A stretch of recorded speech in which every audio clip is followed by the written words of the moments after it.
ఇప్పుడే ఒక వార్త, నా సొంత నియోజకవర్గం పాలేరు నియోజకవర్గంలో పాలేరు డౌన్ స్ట్రీమ్లో యాకూబ్ అనే ఒక నిరుపేద సిమెంట్ బ్రిక్స్ చేసుకుంటాడు. అందరినీ ఖాళీ చేశారు.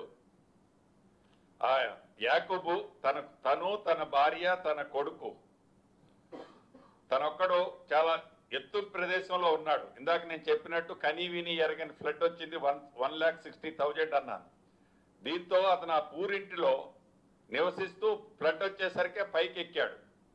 మార్నింగ్ నుంచి నేను ఒక 25-30 టైమ్స్ అతనితో పర్సనల్గా ఫోన్లో మాట్లాడుతూ ధైర్యం చెప్పుకుంటూ వచ్చాను.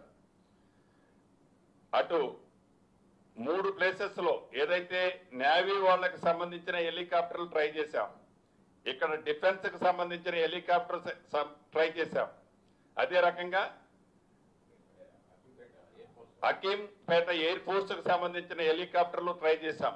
లోకల్ రెయిన్లు హెవీగా ఉన్న కారణంగా ఏ ఒక్కళ్ళు హెలికాప్టర్ టేక్ ఆఫ్ తీసుకోలేము అనే పరిస్థితి ఉంది. ఏదైతే ఎన్డీఎఫ్ వాళ్ళని టీమును కూడా పంపించాం, బోట్స్ పంపించి, వాళ్ళు కూడా ఆ ఫ్లోలో మేము పనిచేయలేము అని అక్కడి నుంచి వాళ్ళు బ్యాక్ అయ్యి ఇంకొక ప్రదేశానికి వెళ్ళారు. అయితే అక్కడ ఒక డోన్ ఒకటి పక్కన మోతేలో ఉంటే అది 20 kgs వే చేసే డోన్ అని చెప్తే ఆ డోను తెప్పించి లైఫ్ జాకెట్స్ ఆ డోన్ ద్వారా ఒక థ్రెడ్, ఒక 20 మీటర్స్ రోప్ని, ఏదైతే లైఫ్ జాకెట్స్ ని పంపించాం, అవి కూడా వేసుకున్నారు. వేసుకున్న తర్వాత కూడా నేను వీడియో కాన్ఫరెన్స్ జరిగే ముందు కూడా వాళ్ళతో మాట్లాడాను ధైర్యంగా. ఆ వీడియో చూపించి వాళ్ళ ఆ వీడియో కాన్ఫరెన్స్ లో నాతో మాట్లాడేటప్పుడు వాళ్ళ ఆవేదన వర్ణాతీతం.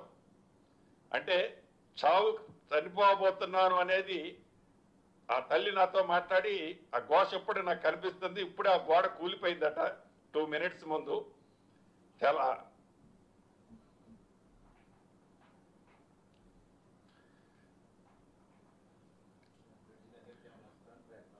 తప్పకుండా భగవంతుడు వాళ్ళని కాపాడాలని, ఆ ముగ్గురిని, ఎందుకంటే లైఫ్ జాకెట్స్ ఉన్నారు కాబట్టి ఏమీ జరగొద్దని మనస్ఫూర్తిగా కోరుకుంటున్నాను.